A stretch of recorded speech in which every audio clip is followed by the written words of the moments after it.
I now want us to shift our focus. So far, we've discussed together the income statement and the balance sheet.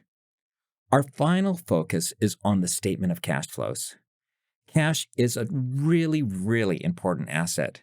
You may have heard the phrase, cash is king. Truly, much of a company's success depends on their ability to efficiently manage and generate cash flows. In order to build a complete cash flow statement, we're going to need both the income statement and the balance sheet. And as I'll show you, it's possible to derive the cash flow statement using three things: this year's balance sheet, last year's balance sheet, and then this year's income statement. Although we could get away with just preparing a balance sheet and an income statement, preparing an additional cash flow statement, although not always required, does provide some very, very valuable information. Cash does appear on the balance sheet, as we know, and cash can be compared to prior years when performing an analysis. But we don't get much insight into how efficiently and effectively cash is being generated and used. Understanding where cash is coming from and how it's being used is very critical for both management and potential investors. There are many, many transactions that will have an impact on cash. Now, some of these will have a direct impact, and they're really easy to identify. We've seen some cash come in so far from, for example, the issuing of shares, the borrowing of debt, and revenue generation. We've seen cash go out as well from things like purchasing goods and services, purchasing assets like equipment, and, for example, making repayments on outstanding debt. One of the most important concepts that I want to take you through is to really explain the difference between profit and cash. Critically, profit and cash are not the same thing. At the beginning of the course, we learned about prepayments and accrued expenses. The accrual concept requires a business to recognize revenues and expenses on the income statement as it earns or incurs them, not when it either receives or pays cash, as we saw. Now, when we look at the cash flow statement, on the other hand, the cash flow statement looks only at when cash is paid or received.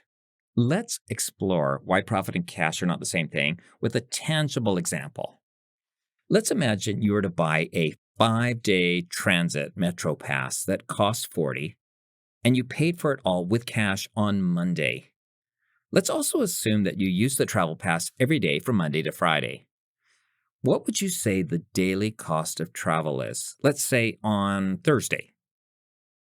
If we were to use a purely cash flow method approach, you would have to say that it costs $0 on Thursday because no cash was paid on Thursday. However, the matching accrual basis tells us that really the travel that we incurred should have cost us $8. We get 8 by taking the total cost of 40 and dividing it by 5 days. So, which basis do you think better reflects the cost? Now, from a cash flow basis, it really is useful to know when the cash is paid so that we can plan for future cash inflows and outflows. However, a matching basis is better for planning the daily cost. Really, both approaches provide different but very valuable information. There are actually two different methods you can use to create a cash flow statement. Each method has benefits, but the direct method can actually be very tricky, and it also requires a lot more detail, which can make the whole process a lot more time-consuming.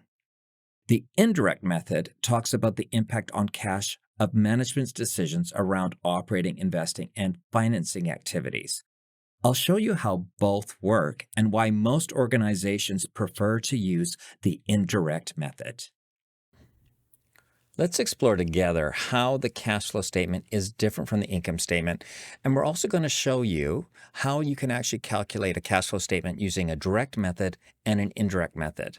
Now, I need to really stress that everyone typically uses the indirect method. So after we go through this activity or exercise for a company I'm calling ShipShape Retail, we're only going to use the indirect method because it's very easy or much easier than doing the direct method.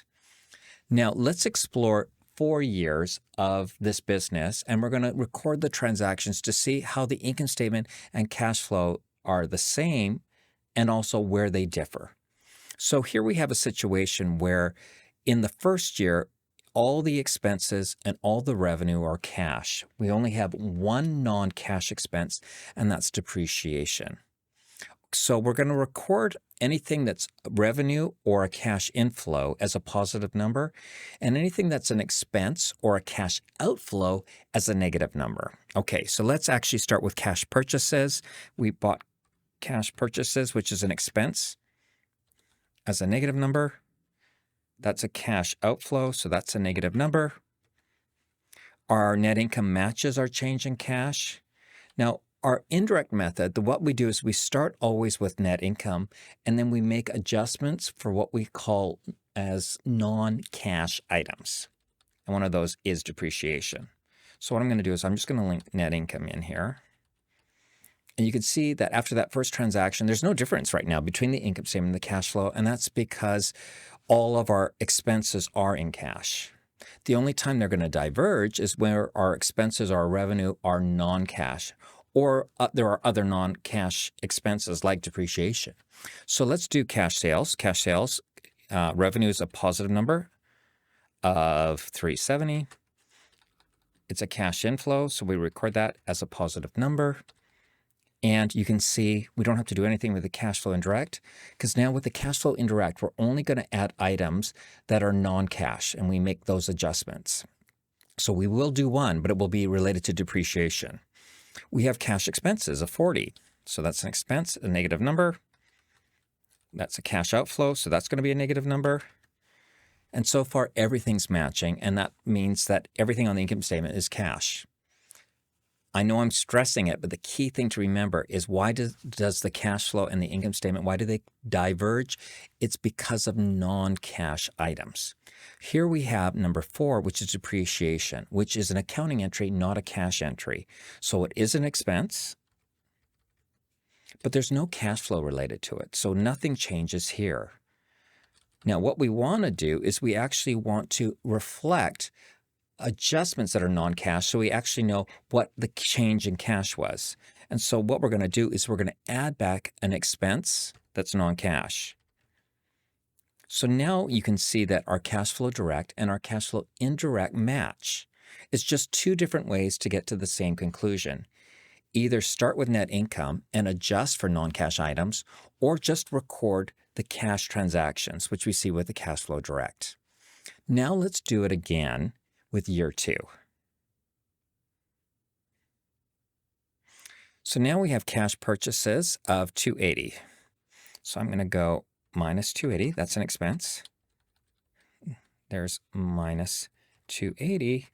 And I'm also going to make sure I link net income on the cash flow indirect to the bottom of the income statement.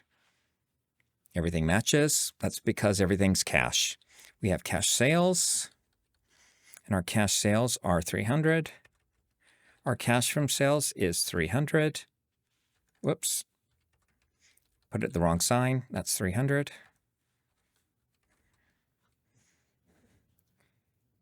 And we're still all matching at the bottom.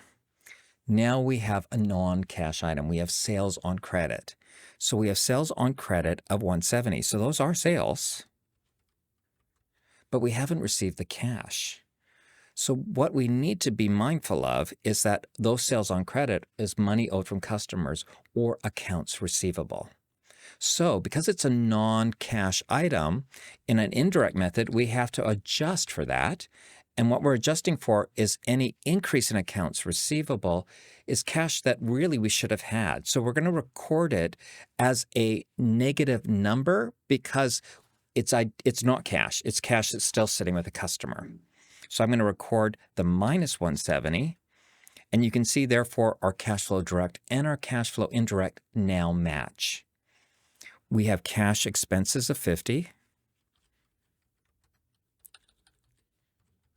Again, everything's matching because there's not a non-cash item there. Now, we do have receipts from receivables. So what we have here is our cash from sales has gone up by 140. So now we have 110. But what we had was we had an increase in accounts receivable of 170, but now 140 has come in. So we're going to have to take 140 off that balance because our receivables after both transactions have not increased by 170.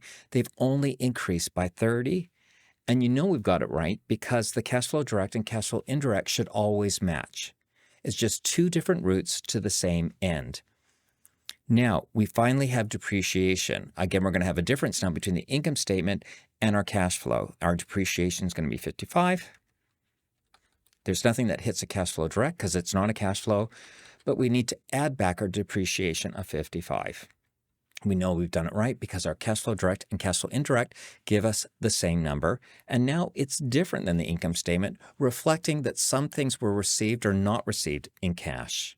Ready for year 3? Let's try year 3. Now, you may want to pause and actually try this first, and then I'll debrief it with you. It's your call, but let's get started. So now we have a number of transactions. We have cash purchases of 150. There's our cash purchases of 150. It's a cash outflow.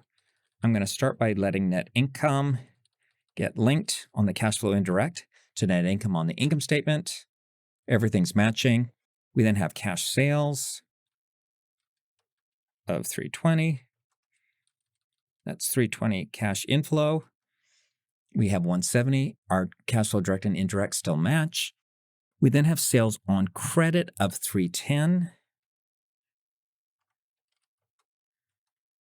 Now we have an increase in accounts receivable of 310. I'm going to put here a cash outflow of 310 because it's cash we would otherwise had. But again, we may need get some money in from receivables. We may need to adjust that.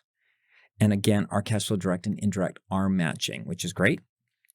We have purchases on credit, and those are of 180. Now, there's nothing that happens here because there's no cash related to those purchases. They're on credit, but we have a change in accounts payable. Now, we actually had purchase on credit of 180.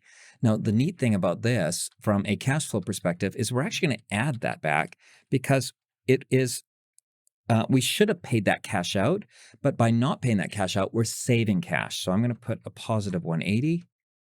And we know we've done it right because, again, the 170 in the indirect cash flow matches the 170 on the direct cash flow.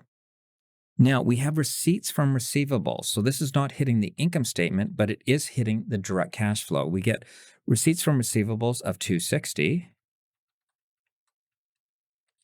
Let me just put an equal sign there.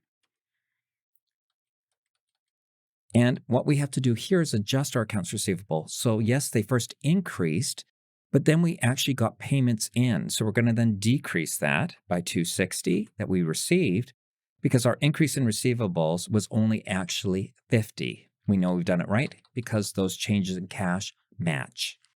We also have payments to payables. So what we're saying here is we actually had more cash outflows of 140.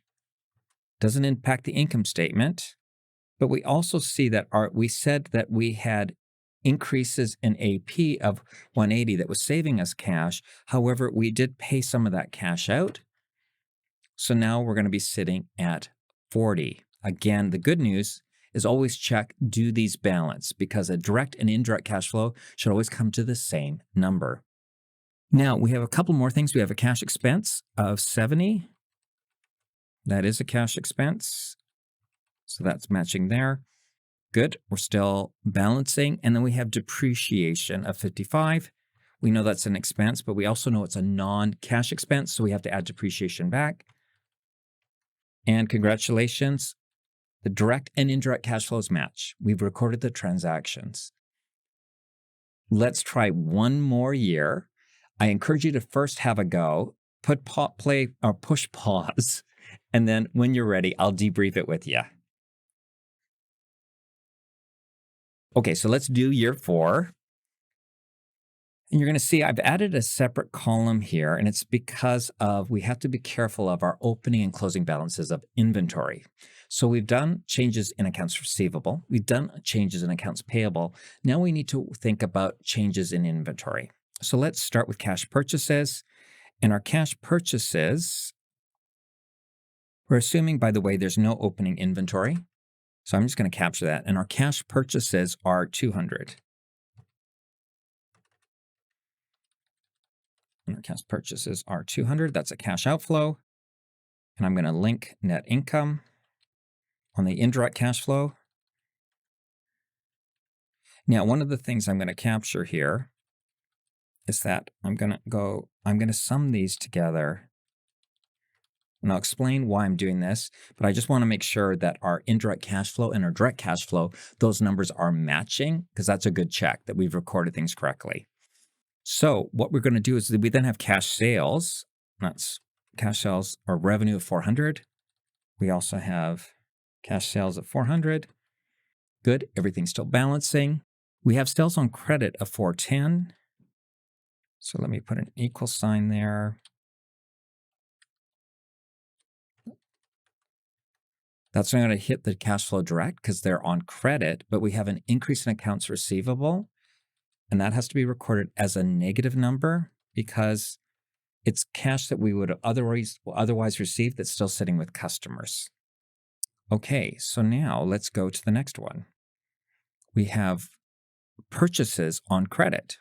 So we're going to add more purchases there of 380, but that doesn't impact the direct cash flow, but we do have to make an adjustment for accounts payable on the indirect cash flow.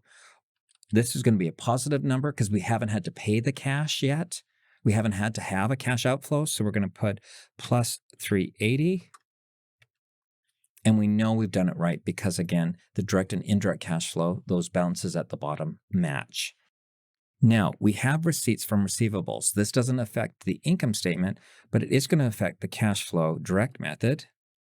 We got receipts from receivables of 390. And it means that our balance on accounts receivable, although it did go up to 410, it then was reduced by 390 so that it sits right now at negative 20.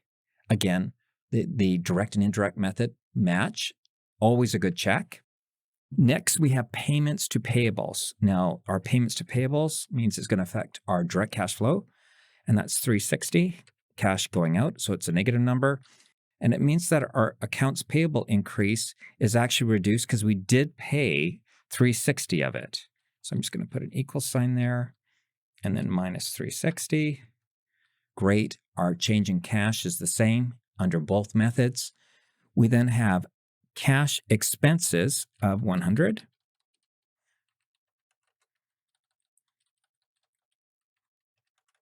Everything looks good there. We have depreciation as before. We have to actually add that back on the indirect. So far, so good. There's only one new element in year 4, and that's the inventory. In the previous years, what we saw was that inventory was at 0 at the end of the year, but now we have some inventory that is left. And so we need to reduce our cost of goods sold. And we're going to capture that closing inventory in row 89. And so the inventory at close was 35, and that's going to be a positive number because what I want is how much of the purchase expense relates to this period, and only 545 does. Now, what we also need to do, and you're going to see this here, is they don't match. And it's because we also need to think about the non-cash expense or non-cash impact of this inventory. And what's happened to inventory? It's gone up. And so very much like receivables, that's eating cash that we would otherwise have. So it's always going to be a negative number. And so it's going to be minus 35. And we know we've done it right because our direct and indirect cash flows, the change in cash matches.